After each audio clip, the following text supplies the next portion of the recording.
They laughed at him before he even finished speaking. A homeless man, standing barefoot on the cold tile floor of a police station, clutching a torn folder like it was the last proof of his existence.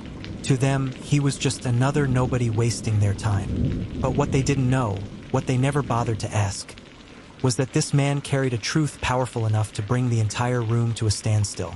Tonight's story is about pride, power, and the danger of underestimating someone based on appearances. It's about how laughter can turn into silence, and how justice has a way of walking in when arrogance feels most comfortable. Rain soaked through Marcus Bell's thin jacket as he stepped into the precinct. His beard was untrimmed, his shoes mismatched, his eyes tired but sharp. He smelled like the streets, because the streets had been his home for nearly 2 years. The front desk officer barely looked up. "What do you want?" the officer muttered. "I need to file a complaint," Marcus said calmly. That was when the first laugh came. A second officer leaned back in his chair. "A complaint? About what?" "Someone steal your cardboard box." The room erupted in chuckles. Marcus didn't flinch. He reached into his folder, carefully pulling out a stack of papers, creased and worn. "I witnessed a crime, corruption, involving city contracts." That got more laughter, louder this time. "Listen, man," the desk officer said, irritation creeping in. "This isn't a shelter. If you're hungry, there's a church down the street." Marcus swallowed hard. He had rehearsed this moment in his head 100 times. He knew how it sounded. A homeless man accusing powerful people? It was easier to laugh than listen. "I'm not asking for money," Marcus said. "I'm asking you to do your job." That was when the mood shifted from mockery to hostility. One officer stood. "You're done. Take your papers and get out before you cause a problem." Marcus hesitated. For a brief moment, doubt flickered across his face. Then he spoke again, quieter but firmer. "The mayor is involved." The room went dead, then exploded with laughter. The senior officer wiped tears from his eyes. "The mayor? Yeah, okay. And I'm the president." Marcus turned toward the exit, shoulders heavy. As he reached the door, he said something that made one officer pause. "You might want to check the dates on those construction contracts, especially the ones signed 3 years ago." No one followed him. No one stopped him. They didn't know they just laughed at the only man who could expose them all.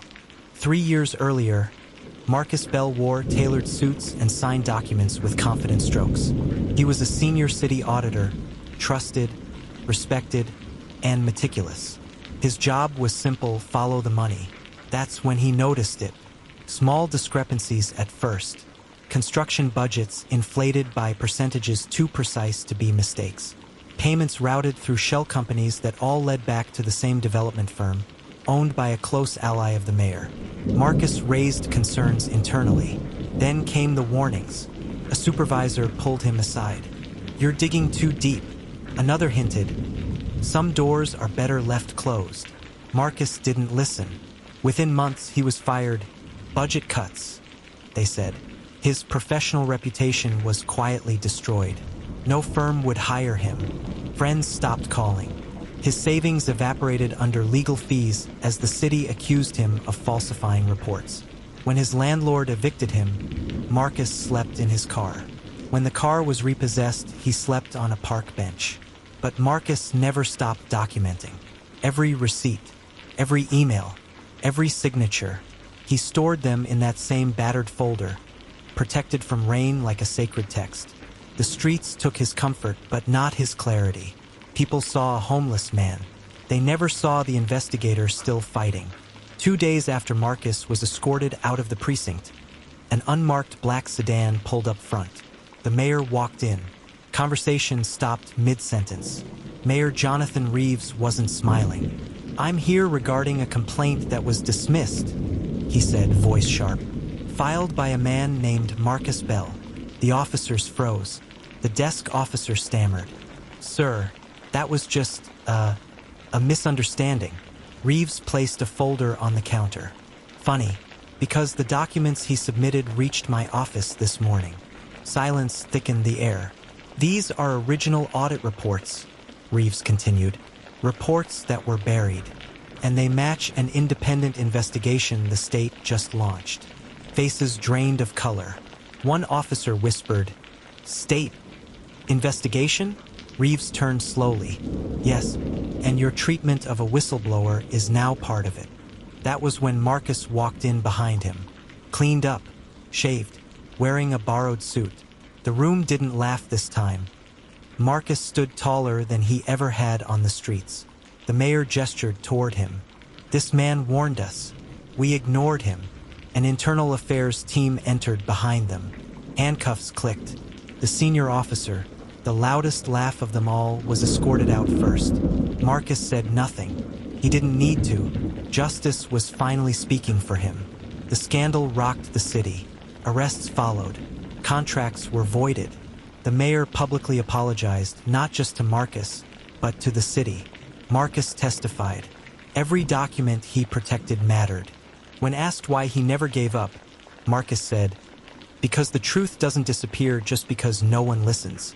The room stood. Months later, Marcus passed the same precinct, this time as a consultant for a reform committee. The desk officer nodded respectfully. Marcus didn't gloat. He smiled, not because he won, but because justice finally caught up. Never mistake silence for weakness. Never confuse poverty with ignorance. And never laugh at someone just because they look powerless. Because sometimes the man you ignore today is the reason your world collapses tomorrow. If the story moved you, share it. Subscribe for more stories where justice always finds its voice.